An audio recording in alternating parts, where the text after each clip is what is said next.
I thought it was only right to do a Halloween horror film recommendation video on its own. These are all films that aren't on my Halloween guides for certain streaming services. I didn't want to leave these films out because there's a bunch of films that aren't on those streaming services that I still think are amazing to watch this time of the year. And hopefully they do end up back on streaming services. They may have never left streaming services in your country. My first recommendation is one I just have to mention every year, and that is Scary Stories to Tell in the Dark. A group of friends head to investigate an alleged haunted house. Once they are inside, they find a mysterious book of scary stories. As they read each of these stories, they realise that they may not just be fiction, as things from the book start to play out in real life. This is kind of an anthology film where we see different stories play out from the book, but it's not done in a typical anthology style because all of the stories do weave into the main story and it is the same characters. The creature design is so creepy, and really what makes this film so fun and spooky to watch this time of the year. The gruesome visuals will get under your skin with realistic looking effects and eerie settings such as a cornfield at night and a haunted house. Scary Stories to Tell in the Dark isn't overly gory.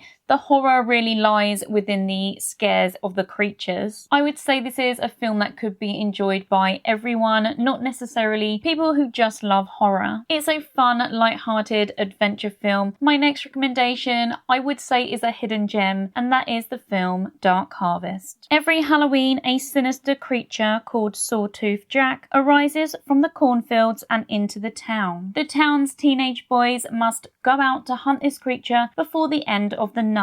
The boy who is able to hunt down and defeat Sawtooth Jack would be the winner and rewarded greatly. Going into this one, I didn't have the highest expectations, but I was really pleasantly surprised with how much I enjoyed it. It has a really unique story that keeps you engaged and wanting to know what else is to come. I definitely was surprised by some unexpected moments that definitely bumped my rating up. There are definitely some cheesy moments, but it is a really fun and unique story that I don't think I've ever seen been done before. The majority of this film is at night. We get a lot of scenes in a cornfield and some really creepy and tense moments. The boys that are on the hunt for Sawtooth Jack wear masks, so that just adds to the Halloween vibe even more. The creature design is done really well. Sawtooth Jack isn't the most unique looking character. We've definitely seen similar done over and over, but it is just the exact type of creature that I want to see in October.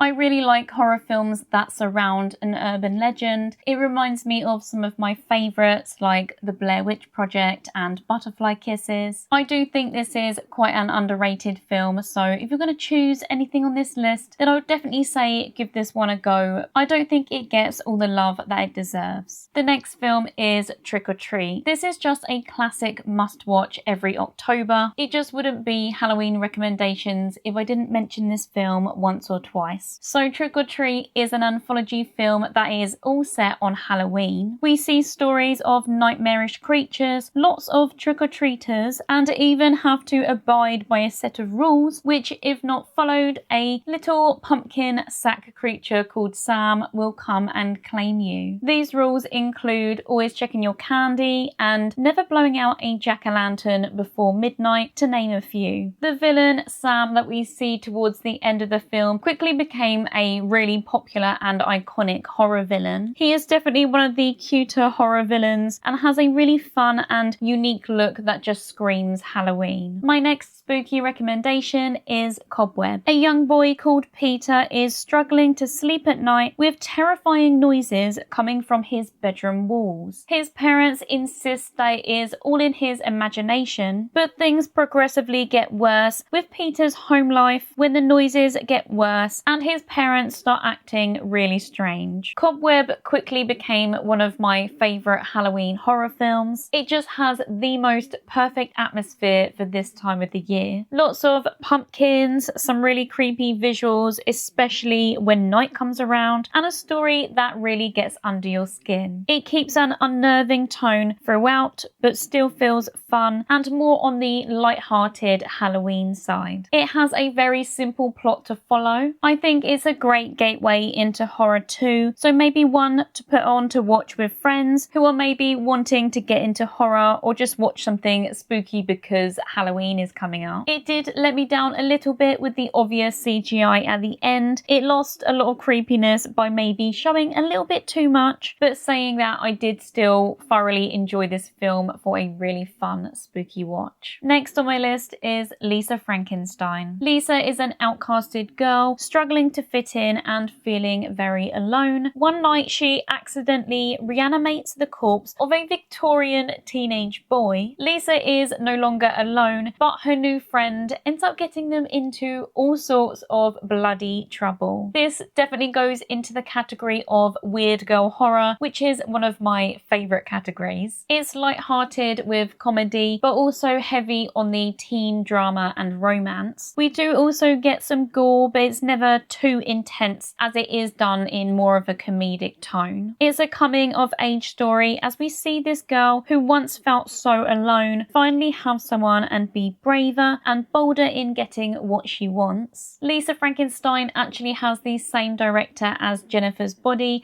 and it is set to be in the same universe. I personally think they would make a great double bill. The visuals are bold and captivating with neon lights, lots of bright colours, and Lisa's unique late 80s fashion, as that is the decade that the film is set in. This is of course a really different take on the Mary Shelley story Frankenstein, so if you're looking for a modern twist of a classic monster story that goes in a different direction, then this is a super fun one. The next film is 13 Ghosts. A man and his 2 children inherit an estate following a death in the family. Inside the estate holds a massive glass prison for many ghosts. They go inside but find themselves trapped, coming face to face with all of these angry spirits. These aren't just basic ghosts. Each one of the ghosts has its own complete look, its own personality and backstory. Some are definitely scarier than others, but all are made with such creativity into their designs and personalities. There are definitely plot holes and cheesy moments, but the visuals just really make up for it and how exciting and entertaining it is. The main reason I love this film so much is just seeing each of the ghosts on the screen, and if you have this film on DVD, then in the special features you can find some more background information on each of the ghosts. It's not a very long film at only 91 minutes, which I think is the perfect length. It is also a remake of a much older film that I am yet to watch. This is definitely one that I'm going to be rewatching this month, and I think I may also do a tier list or a ranking of all of the ghosts. Next are 2 really popular films, but I think they would be a great double bill in October, and that is It Chapter 1 and 2. They both have a great storyline, some really creepy and scary imagery with Pennywise and all sorts of other things that he makes the kids see, plenty of jump scares. Based off of the Stephen King novel, we first follow a group of young teens in Chapter 1 as they first encounter Pennywise in their hometown of Derry. They must devise a plan to get rid of this clown who feeds off of the children's fear. In the first film, we of course have the very iconic but tragic opening, and we really just get to see Bill Skarsgård shine as Pennywise. He is so amazing for this role. He's so creepy and unnerving. We get some jump scares and creepy moments, but overall it's a really heartwarming story of friendship and working together to overcome demons. In the second film, we have the same characters, but they are now grown adults. They are forced to come back together, back to their old hometown of Derry because of the return of Pennywise. They made a promise when they were kids that if he returned, then they would go back together to try to put a stop to him, and that is exactly what they are doing in the second film. Although I do prefer the first film, I think both together are amazing and it just really completes this story. The second film has one scene in particular that is absolutely terrifying, especially when Pennywise can disguise himself as someone else and deceive those around him. My next recommendation is a fun, silly, light-hearted pick, and that is the film tarot. A group of friends are hanging out when one of them brings out a mysterious tarot deck that she earlier found. She tells the group that it's an unspoken rule to not use someone else's deck, but they continue anyway, and she performs readings for each of the friends using these cards. Little do they know this will be a decision that will change their lives forever when the creatures from each of the cards come to life and go after those who were dealt their card. So in this tarot deck in the film, each of the cards has a creature on it.